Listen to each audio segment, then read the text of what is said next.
ఆడపిల్లను బ్రతికించుకుందాం.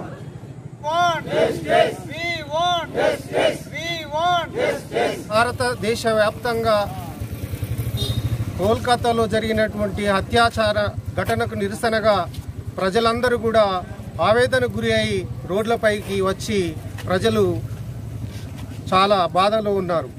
ముఖ్యంగా కోల్కతాలో జరిగినటువంటి ట్రైనీ డాక్టర్ పైన ఒక సంజయ్ రాయ్ అనేటువంటి ఒక వ్యక్తి అమానుషంగా అత్యాచారం చేసి చంపడం జరిగింది.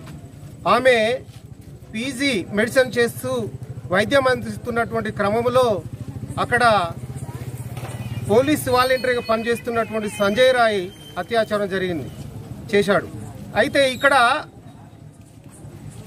దేశవ్యాప్తంగా మహిళల పైన రక్షణ లేకుండా పోతూ ఉన్నది. నిర్భయ చట్టాలు ఎన్ని వచ్చినప్పటికీ కూడా మహిళల పైన అత్యాచారం చేసేటువంటి క్రూర ముగాలు మాత్రము వాళ్ళ మనస్తత్వాన్ని మార్చుకోవడం లేదు. కోల్కతా జరిగిన సంఘటన ఇక మీదట జరగకుండా ఉండాలంటే సెంట్రల్ గవర్నమెంట్ మరియు స్టేట్ గవర్నమెంట్ కూడా వాళ్ళపైన కఠిన చర్యలు తీసుకొని అతడికి ఉరిశిక్ష పడే విధంగా చట్టాలు అమలుపరిచి తక్షణమే మహిళలకు న్యాయం చేయాలని ఇక్కడ సిరిసేడ్లో మా ప్రజల తరపున కోరుచున్నాం.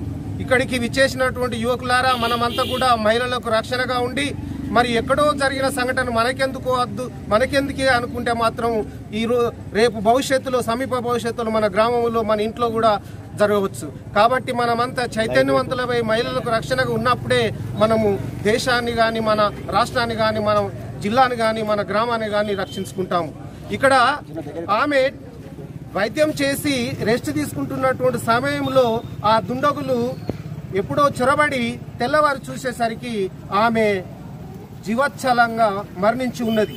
ఆమెను పోస్ట్ మార్టం రిపోర్టులో కంటే ముందు అక్కడ డాక్టరు సూపరింటెండెంట్ గారు ఏం తెలియజేశాడంటే వాళ్ళ తల్లిదండ్రులకు మీ అమ్మాయి ఆత్మహత్య చేసుకున్నదాన్ని ఒకసారి, తర్వాత హత్య కాబడ్డదాన్ని ఇంకొకసారి అనుమానం వచ్చి అడిగేసరికి చివరికి అది అత్యాచారంగా తేలింది.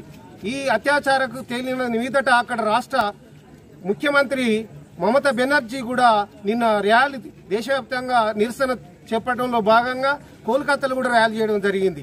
కాబట్టి ఒక ముఖ్యమంత్రి కూడా ర్యాలీ పిలుపునిచ్చి నిరసన వ్యక్తపరుస్తుందంటే మహిళల పైన ఏ రకంగా కూడా మనకు అత్యాచారం జరుగుతున్నదో ఈ సంఘటన బట్టి మనం తెలుసుకోవచ్చు.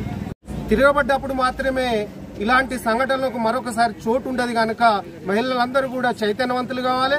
నేటి బాలికలందరూ కూడా రేపటి పౌరులుగా మారే అవకాశాలు ఉన్నాయి కనుక ప్రజల లోపల కూడా స్కూళ్ళలో కూడా ఇలాంటి అవేర్నెస్ ప్రోగ్రాములు తీసుకొచ్చి మనమంతా చైతన్యం పరిచినప్పుడు మాత్రమే ఈ సంఘటనలకు తావుండదు.